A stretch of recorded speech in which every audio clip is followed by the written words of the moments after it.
میں خداوند میں نہایت شادمان ہوں۔ ہمارے لیے آج کی پہلی تلاوت اشعیاء نبی کا صحیفہ 61واں باب پہلی، دوسری، 10ویں اور 11ویں آیات تک۔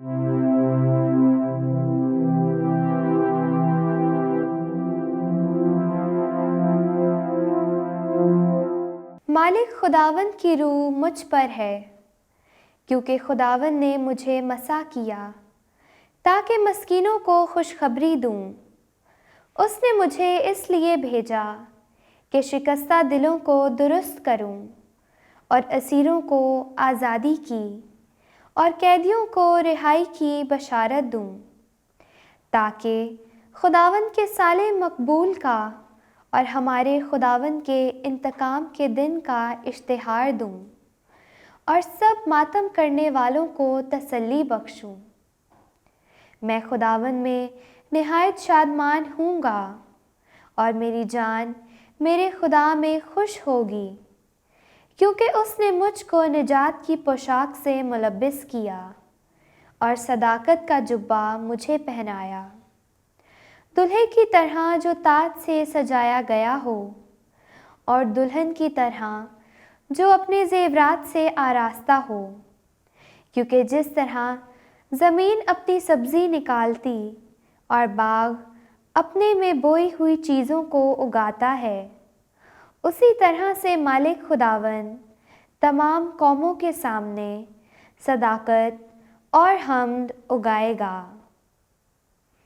پاک کلام کے پڑھے اور سنے جانے پر خدا کی برکت ہو، خدا کا شکر ہو۔ جماعتی جواب: میری روح میرے خدا میں خوش ہوتی ہے، میری جان خداوند کی بڑائی کرتی ہے، اور میری روح میرے نجات دینے والے خدا سے خوش ہوئی، کیونکہ اس نے اپنی بندی کی پسحالی پر نظر کی۔ اس لیے دیکھ، اب سے لے کر ہر زمانے کے لوگ مجھ کو مبارک کہیں گے۔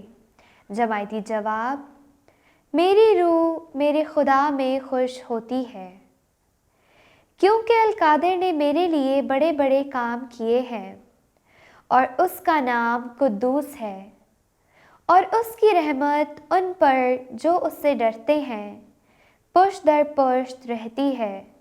جماعتی جواب: میری روح میرے خدا میں خوش ہوتی ہے۔ اس نے بھوکوں کو اچھی چیزوں سے سیر کر دیا اور دولت مندوں کو خالی ہاتھ لوٹا دیا۔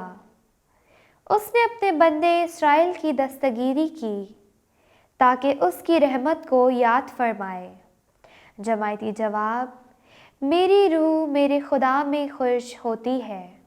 تم سب کے سب روح اور جان اور بدن سمیت ہمارے خداوند یسوع مسیح کی آمد تک بے الزام محفوظ رہو۔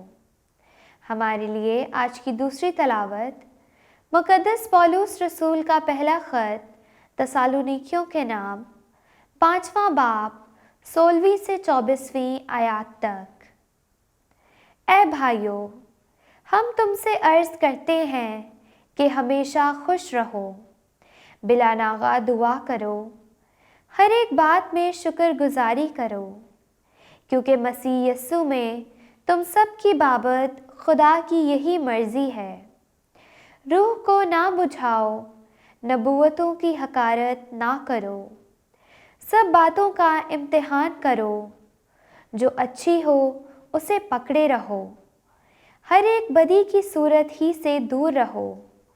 سلامتی کا خدا آپ ہی تم کو بالکل مقدس کرے، اور تم پورے یعنی روح اور جان اور بدن ہمارے خداوند یسوع مسیح کی آمد تک بے الزام محفوظ رہو۔ تمہارا بلانے والا سچا ہے، وہ ایسا ہی کرے گا۔ پاک کلام کے پڑھے اور سنے جانے پر خدا کی برکت ہو، خدا کا شکر ہو۔